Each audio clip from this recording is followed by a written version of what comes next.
সোনার বাংলা, আমার সোনার বাংলা।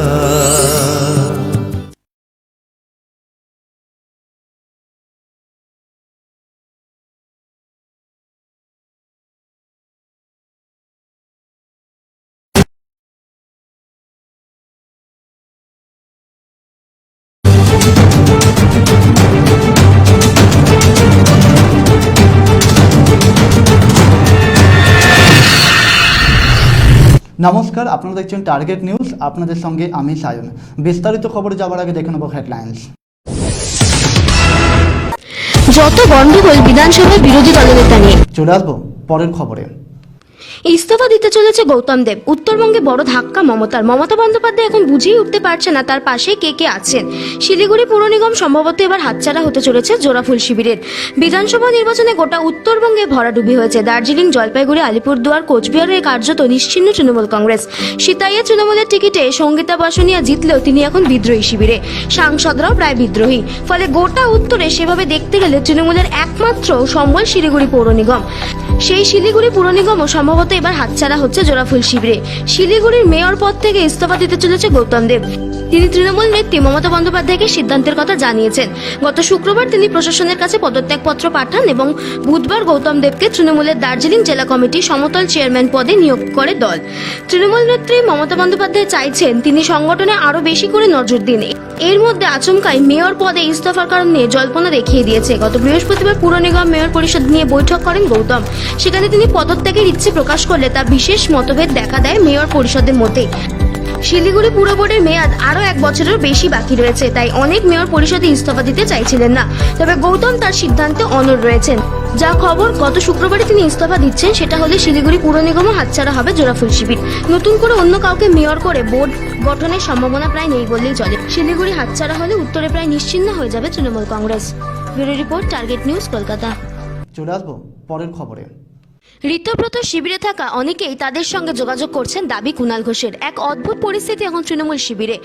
একদম ছন্নছাড়া অবস্থা। 4-5 জন বিধায়ক ছাড়া কাউকেই পাশে পাচ্ছেন না, কাউকেই মমতার পাশে দেখা যাচ্ছে না। আগের মতন সরব আছেন একমাত্র কুণাল ঘোষ। গত বৃহস্পতিবার তিনি একাধিক প্রশ্ন তোলেন।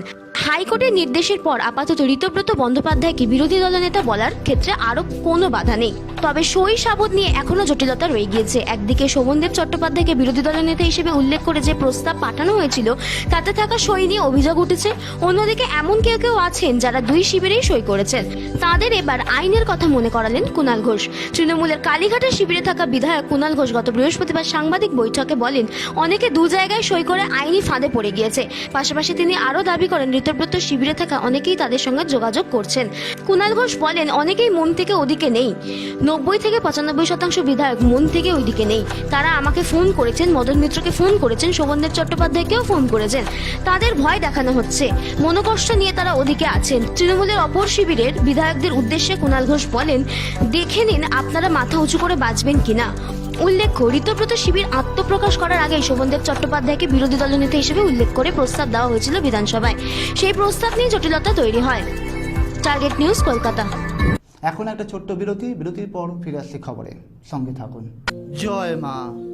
পৌরোহিত্য ও জ্যোতিষ জীবনে বাকসিদ্ধ শ্রী সুব্রত চক্রবর্তী। বাস্তুদোষ, মাঙ্গলিক দোষ সহ দুর্গাপুজো, কালী পুজো, গণেশ পুজো ও পরমবীর হনুমানজির পুজো সহ সব রকম পুজো পাঠ ভক্তি সহকারে ভক্তের মঙ্গল কামনায় করে থাকেন সুব্রত চক্রবর্তী। তাই আজই যোগাযোগ করুন সুব্রত চক্রবর্তীর সঙ্গে। যোগাযোগ নাম্বার 9831905806। আপনার ব্যবসার পরিধি বৃদ্ধি করতে চান? নামমাত্র খরচে বিজ্ঞাপনের জন্য যোগাযোগ করুন আজই 8334034324। বিরতির পর ফিরে এলাম খবরে। চলে আসবো পরের খবরে। যত গন্ডগোল বিধানসভায় বিরোধী দলনেতা নিয়ে। রাজ্য বিধানসভার বিরোধী দলনেতা ঋতব্রতকে মানতে রাজি না মমতাপন্থী বিধায়করা। সেই নিয়েই ততবির করতে তারা দেখে নতুন মুখ্যমন্ত্রীর সঙ্গে। এদিন রাজ্যপালের ভাষণের পর শুভেন্দুর ঘরে গিয়ে দেখা করেন তৃণমূলের 5 বিধায়ক। ছিলেন কুণাল ঘোষ, মদন মিত্র, শোভনদেব চট্টোপাধ্যায়, আলিফা আহমেদ, অশোক দেব। এরা প্রত্যেকেই কালীঘাট শিবিরের বিধায়ক। এদিন বেশ কিছু দাবি নিয়ে শুভেন্দুর সঙ্গে দেখা করেন তারা। এদিন বৈঠকের পর সাংবাদিক বৈঠকে বিরোধী দলনেতা ঋতব্রত বন্দ্যোপাধ্যায়কে কটাক্ষ করে কুণাল ঘোষ বলেন, আমাদের গ্যারেজে দাঁড়াতে হয়নি, হামাগুড়ি দিয়ে স্পিকারের ঘরে ঢুকতেও হয়নি, 1 মিনিটও দাঁড়াতে হয়নি, মাথা উঁচু করে ঢুকেছি মুখ্যমন্ত্রীর ঘরে। নতুন সরকারকে সময় দিতে চাই বলে মন্তব্য করেন কুণাল ঘোষ। কুণাল ঘোষ জানান, বিধানসভায় মুখ্যমন্ত্রী ও বিরোধী দলনেতার চেয়ার নির্দিষ্ট থাকে। এদিন বিরোধী দলনেতার জন্য নির্দিষ্ট থাকা চেয়ারে শোভনদেবকে বসতে দেওয়া হয়। ঋতব্রত বন্দ্যোপাধ্যায় কিছুটা দূরে বসেছিলেন বলে দাবি করছেন কুণাল ঘোষ। তিনি সাফ জানিয়েছেন, ঋতব্রতকে বিরোধী দলনেতা হিসেবে মানবেন না তারা, বিরোধী হিসেবে যাতে সময় দেওয়া হয় সেই দাবিও জানিয়ে এসেছেন কুণাল ঘোষ। শুভেন্দুর দিক থেকে ইতিবাচক সাড়া মিলেছে বলেও জানিয়েছেন তিনি। Bureau report, target news, Kolkata. চলে আসবো পরের খবরে। শেষ পর্যন্ত শান্তি চুক্তিতে সই করল আমেরিকা ও ইরান। অবশেষে শান্তির ইঙ্গিত পাচ্ছে বিশ্ব। এবার বন্ধ হচ্ছে মধ্যপ্রাচ্যের যুদ্ধ। 3.5 মাসের বেশি দীর্ঘ সংঘাত পেরিয়ে অবশেষে পশ্চিম এশিয়ার স্বস্তির হাওয়া। গত বুধবার শান্তি চুক্তি স্বাক্ষর করল ইরান এবং আমেরিকা। এর মাধ্যমে খুলে যাচ্ছে বিশ্বের তৈল ধমনী হরমুজ প্রণালী। জানা গিয়েছে, মার্কিন প্রেসিডেন্ট ডোনাল্ড ট্রাম্প এবং ইরানের প্রেসিডেন্টের মধ্যে শান্তি চুক্তি স্বাক্ষর করেছেন। তবে এই স্বাক্ষর ডিজিটাল পদ্ধতিতে হয়েছে বলে খবর। এর আগে ঠিক হয়েছিল আগামী 19 জুন অর্থাৎ গত শুক্রবার সুইজারল্যান্ডের জেনেভায় আনুষ্ঠানিকভাবে সব সই সাবুত সম্পূর্ণ হবে। উপস্থিত থাকার কথা ছিল দুই দেশের প্রতিনিধিদের, কিন্তু তার আগের দিনই সমঝোতাপত্রে শিলমোহর পড়ল। তাহলে কি জেনেভার কর্মসূচি বাতিল হবে? সে বিষয়ে এখনো স্পষ্ট কিছু জানা যায়নি। তেহরান এ বিষয়ে কিছু স্পষ্ট করেনি। তবে ওয়াকিবহাল মহলের একাংশের মতে ডিজিটাল পদ্ধতিতে সমঝোতাপত্রে কার্যকর করার অর্থ হল সুইজারল্যান্ডের পুনর্নির্ধারিত কর্মসূচি আয়োজিত আর হবে না। এক মার্কিন সংবাদ মাধ্যমের প্রতিবেদন অনুযায়ী বুধবার G7 সম্মেলনের পর ফ্রান্সের প্যারিসের প্রেসিডেন্ট ইমানুয়েল ম্যাক্রোর সঙ্গে বৈঠকের মাঝে সমঝোতাপত্র স্বাক্ষর করেন ডোনাল্ড ট্রাম্প। অন্যদিকে সমঝোতাপত্রের সম্মতির বিষয়টি নিশ্চিত করেন ইরানের প্রেসিডেন্ট। ইরানের বিদেশ মন্ত্রক মুখপাত্র ইসমাইল বাঘেও তিনি জানান, মধ্যস্থকারী পাকিস্তান যে চুক্তিপত্রের যে খসড়াটিতে পাঠিয়েছিল তাতে দুই দেশের প্রেসিডেন্টই সম্মতি প্রকাশ করেছে এবং তাতে স্বাক্ষরও করেছে। Bureau report, target news, Kolkata. চলে আসবো পরের খবরে। এবার ঘুষ নেওয়ার অভিযোগ মানস ভূঁইয়ার বিরুদ্ধে। অভিযোগ সত্য না মিথ্যা তা ভবিষ্যৎ বলবে, কিন্তু তৃণমূলের একের পর এক প্রাক্তন মন্ত্রীর বিরুদ্ধে এই অভিযোগ ওঠার লজ্জার। জানা যাচ্ছে, চাকরি টোপে 5 লক্ষ টাকা প্রতারণার অভিযোগ কাট করায় প্রাক্তন মন্ত্রী মানস ভূঁইয়া এবং সংবয় 2 তৃণমূল নেতা। রাজ্যের প্রাক্তন মন্ত্রী এবং তার ঘনিষ্ঠ 2 তৃণমূল নেতার বিরুদ্ধে 5 লক্ষ টাকা নেওয়ার অভিযোগ তুলে সবং থানায় লিখিত অভিযোগ দায়ের করেন এলাকার এক বাসিন্দা। ঘটনাকে কেন্দ্র করে রাজনৈতিক মহলে ব্যাপক চর্চা শুরু হয়েছে। গত কয়েকদিন আগেই তৃণমূল দল থেকে ইস্তফা দেন মানস ভূঁইয়া। এরপরেই তার বিরুদ্ধে পুলিশের অভিযোগ দায়ের হয়। তবে জানা যাচ্ছে, তৃণমূল ছাড়ার পর থেকেই কলকাতায় রয়েছেন প্রাক্তন মন্ত্রী। তার কথা, এটা একটা ভয়ঙ্কর চক্রান্ত এবং ভয়ঙ্কর প্রতিশোধ। তবে সত্য সামনে আসবে বলে মন্তব্য মানস ভূঁইয়ার। অভিযোগকারীর বিশেষ কুমার টং সবং বিধানসভা বিষ্ণুপুর গ্রাম পঞ্চায়েত এলাকার বাসিন্দা। তার দাবি, 2026 সালে বিধানসভা নির্বাচনের আগে তার স্ত্রী মঞ্জু সাউটুংকে চাকরি দেওয়ার প্রতিশ্রুতি দেওয়া হয়। অভিযোগ, তৎকালীন মন্ত্রী ডক্টর মানস রঞ্জন ভূঁইয়ার মধ্যস্থ এবং তৃণমূল নেতা শেখ আবুল কালাম বক্স ও ভোলানাথদের মাধ্যমে 5 লক্ষ টাকার বিনিময়ে চাকরির ব্যবস্থা করা হয়। অভিযোগপত্রে উল্লেখ করা হয়েছে, গত 1 মার্চ 2026 তারিখে CISB সার্ভিস প্রাইভেট লিমিটেডের অধীনে সেটবোর্ড পদে তেমাথানির সেচ বাংলার কাজে যোগ দেন মঞ্জু সাহের স্ত্রী। তার ওয়ার্কম্যান রেজিস্টার নম্বর ছিল CISB/WB-46। পরিবারের দাবি, চাকরিতে যোগদানের পর নিয়মিত কাজ করলেও মাত্র 2 মাসের মাথায় গত 6 মে তাকে জানানো হয় যে তার চাকরি বাতিল করা হয়েছে। এমনকি চাকরি বাতিলের নির্দেশের কপিও হোয়াটসঅ্যাপের মাধ্যমে পাঠানো হয় বলে অভিযোগ। Bureau report, target news, Kolkata. এখন একটা ছোট্ট বিরতির পর ফিরে আসছি খবরে, সঙ্গে থাকুন। আপনার ব্যবসার পরিধি বৃদ্ধি করতে চান? নামমাত্র খরচে বিজ্ঞাপনের জন্য যোগাযোগ করুন আজই 8334034324। বিরতির পর ফিরে এলাম খবরে। চলে আসবো পরের খবরে। প্রযুক্তি নির্ভর বর্তমান সভ্যতা আজ আমাদের হাতের মুঠোয়। বিজ্ঞান ও প্রযুক্তির দৌলতে আজ আমরা বিশ্ব ছাড়িয়ে বিশ্ব ব্রহ্মাণ্ডে প্রবেশ করতে পেরেছি। বিশ্বভুবন আজ আমরা অবলীলায় পর্যবেক্ষণ করতে পারি বিজ্ঞানের মাধ্যমে। বিধাননগরের সন্দীপন চন্দ্র বিজ্ঞান ও প্রযুক্তিকে ব্যবহার করে নানান বৈজ্ঞানিক আবিষ্কার করে চলেছে অবিরত। প্রতিদিন জীবনে চলার পথে মানুষ মুখোমুখি হয় নানা সমস্যার। বিজ্ঞান এক অবলম্বন। তাই তো বিজ্ঞান ও প্রযুক্তির সাহায্যে আমাদের দেশ আজ উন্নতির শিখরে পৌঁছেছে। বিজ্ঞান ও প্রযুক্তি মানুষের এইসব সমস্যাকে সমাধানের নিরন্তর প্রয়াস প্রতিনিয়ত চালিয়ে যাচ্ছে। উন্নত হয়েছে মানব সভ্যতা, আর মানব সভ্যতার উন্নতির সাথে সাথে বিজ্ঞান বাড়িয়ে দিয়েছে প্রযুক্তির লম্বা হাত, যে হাত ধরে আজ আমরা খ্যাতির চূড়ায় পৌঁছতে সক্ষম হয়েছি। বিজ্ঞান আজ মৃত্যুকে জয় করার চেষ্টা চালিয়ে যাচ্ছে।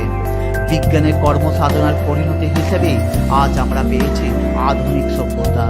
বিজ্ঞানের ক্ষমতায় আজ মানুষ আকাশ পাতালকে সাজিয়ে তুলেছে নিজের পরিকল্পনা অনুসারে, আর এইভাবে সন্দীপনদের মতো প্রতিভাবানদের হাত ধরে বিজ্ঞান জীবনকে জয় করে মৃত্যুকে প্রদানত করার চেষ্টা চালিয়ে যাচ্ছে। এভাবে নতুন নতুন কৌশল আর প্রযুক্তির মাধ্যমে মানব জীবনে বিজ্ঞান এনেছে যুগান্তকারী বিপ্লব। দূরকে করেছে আপন আর জীবনকে করেছে সহজ। ছোটবেলা থেকেই বিজ্ঞান সাধনার প্রতি অদম্য জেদ সন্দীপনকে বিজ্ঞান ও প্রযুক্তির জাহাজে ভেসে চলতে সাহায্য করেছে। গ্রিন করিডোরের মাধ্যমে অঙ্গ প্রতিস্থাপনের প্রক্রিয়াকে ড্রোন আর বিজ্ঞানের আলোকে উন্নত করার চেষ্টা করে যাচ্ছে সন্দীপন। সবকিছুর পেছনে কারণ অনুসন্ধান করতে চায় সন্দীপন। বর্তমান সময়ে দাঁড়িয়ে রোবট বিজ্ঞানের এক যুগান্তকারী আবিষ্কার, আর এই রোবট বানিয়েই খবরের শিরোনামে সন্দীপন। চলে আসবো পরের খবরে। দীঘায় এবার তৈরি হচ্ছে আস্ত জুরাসিক পার্ক। দীঘাকে নিজের মনের মতো করে সাজিয়ে তুলেছিলেন মমতা বন্দ্যোপাধ্যায়। এবার নতুন মুখ্যমন্ত্রী আরও নতুন লুক আনছেন দীঘার। গত কয়েকদিন আগেই দীঘার প্রশাসনিক বৈঠক করেন মুখ্যমন্ত্রী শুভেন্দু অধিকারী। পর্যটক টানতে নতুন রূপে সৈকত শহরকে সাজানোর বার্তা দেন। এরপরেই দীঘার অন্যতম আকর্ষণ জুরাসিক পার্ক নতুন রূপে ফিরতে চলেছে। যদিও দীর্ঘ সময় ধরে সায়েন্স সিটিতে এই পার্ক বন্ধ অবস্থায় পড়ে রয়েছে। এর ফলে ডাইনোসরের বিস্ময়কর জগতে ভ্রমণের সুযোগ থেকে বঞ্চিত হয়েছে দর্শকরা। সেই দিকে নজর রেখে পার্কটিতে আরও আধুনিক প্রযুক্তির ছোঁয়ায় আকর্ষণীয় করে তোলার সিদ্ধান্ত নেওয়া হয়েছে। একই সঙ্গে তথ্যবহুল ও দর্শক বান্ধব করে তোলার কাজ শুরু করা হয়েছে বলে জানা গিয়েছে। দীঘায় বেড়াতে আসা পর্যটকদের জন্য সমুদ্র ও জগন্নাথ মন্দিরের পাশাপাশি অপেক্ষা করছে কোটি কোটি বছর আগে বিস্ময়কর পৃথিবীর খণ্ডচিত্র। বর্তমানে পার্কের বিভিন্ন অংশে সৌন্দর্য ঘটানো হচ্ছে। উল্লেখ্য 2010 সালে জুরাসিক পার্ক নামক এই বিনোদন পার্কটি চালু করা হয়। একেবারে গাছ দিয়ে ঘেরা অংশে এই পার্কটি চালু হয়।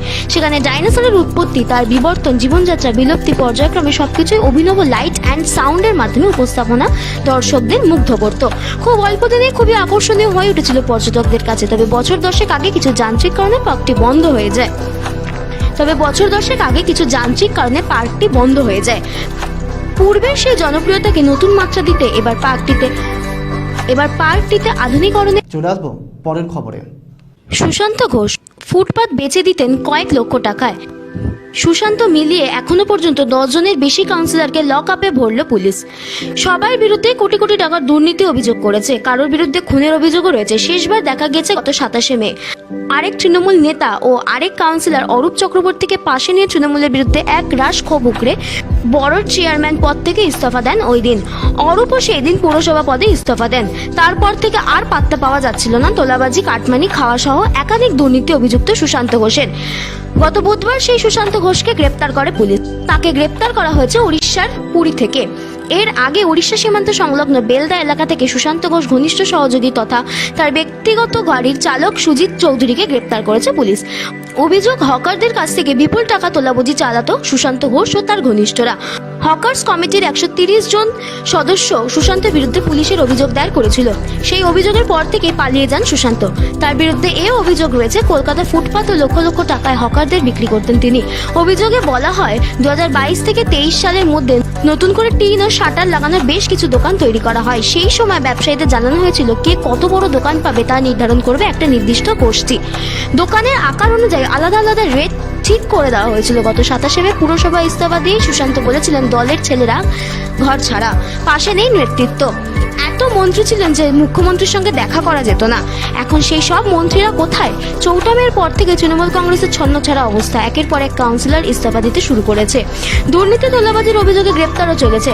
খোদ কলকাতা পুরসভার মেয়র পদে ইস্তফা দিয়েছে ফিরহাদ হাকিম। যদিও রাজ্যের মন্ত্রী অগ্নিমিত্রা পাল বলেন ইস্তফা দিয়ে যারা ভাবছে পার পেয়ে যাবে তারা কেউ পার পাবে না। Bureau report, target news, Kolkata. চলে আসবো পরের খবরে। বালি গায়ে লাগলেই কেমন অস্বস্তি হয়, তাই না? যদি কারোর খবর পান এমন একজন মানুষ যে নাকি বালুকাসক্ত, হ্যাঁ ঠিকই শুনছেন, বালি খেতে সে নাকি পছন্দ করে। ছোটবেলায় কোনোভাবে বালি মুখে চলে গিয়েছিল শিশু ব্রিয়ার, আর তখন থেকেই বালি পছন্দের খাদ্যের তালিকায় উঠে এসেছে ব্রিয়ার। অবসর সময়ও সে অন্য সমস্ত কিছুর থেকে বালি খাওয়াটাকেই বেশি পছন্দ করে। আপনার ব্যবসার পরিধি বৃদ্ধি করতে চান? নামমাত্র খরচে বিজ্ঞাপনের জন্য যোগাযোগ করুন আজই 8334034324। আজকের মতো খবর এখানেই শেষ করলাম। আপনারা দেখতে থাকুন টার্গেট নিউজ।